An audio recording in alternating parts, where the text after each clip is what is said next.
Alors les pathologies concernées sont essentiellement, en prenant par ordre, le cancer, cancer du sein, cancer de la prostate, cancer du côlon, mais aussi les pathologies métaboliques comme le diabète, diabète de type 1 et diabète de type 2, qui doivent être très bien encadrés pour le sport, mais aussi toutes les pathologies chroniques, telles que l'arthrose, puis la gérontologie.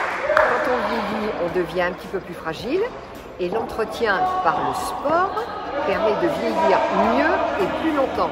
Alors le tennis par rapport aux autres sports a un côté ludique.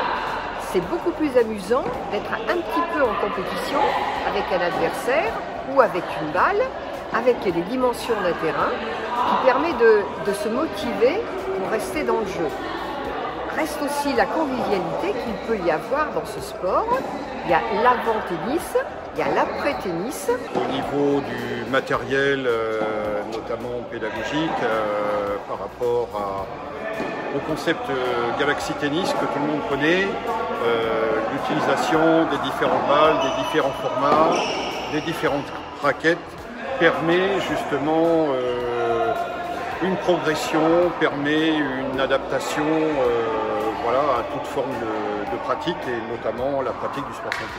Alors l'activité tennis, hormis la convivialité dont on a parlé, qui améliore le psychisme et l'intellect, c'est aussi l'allongement du durée de vie. Et dans les cas comme les cancers, c'est une diminution des récidives.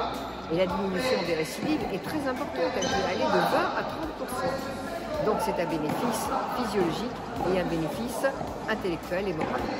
Alors l'intérêt du tennis dans le sport santé, c'est que c'est un sport que l'on peut pratiquer premièrement à tout âge et qui va être bénéfique sur toutes les fonctions cardiovasculaires, les fonctions articulaires, musculaires et bien évidemment sur le bien-être, puisque dans le sport santé, il y a aussi le mot bien-être, donc le bien-être au niveau social, au niveau psychologique. La séance tennis santé démarre toujours par un accueil qui est vraiment très important, qu'on puisse bien se sentir, commencer à partager, à échanger sur un petit peu nos envies. On va avoir un échauffement qui va être progressif, commençant par des situations très simples, vraiment pour mettre en éveil le corps et qui ensuite va nous permettre de nous sentir vraiment au plus à l'aise pour démarrer la séance avec une raquette. Tout va être question de progressivité, tout va être question d'adaptation. Et encore une fois, à travers le matériel pédagogique, il n'y a aucun problème. Il s'agit simplement d'avoir de la bienveillance par rapport à ce qu'est capable de faire l'élève, et puis d'adapter les intensités, d'adapter les périodes de repos, et puis de proposer effectivement tout au long de la séance des petites phases de récupération.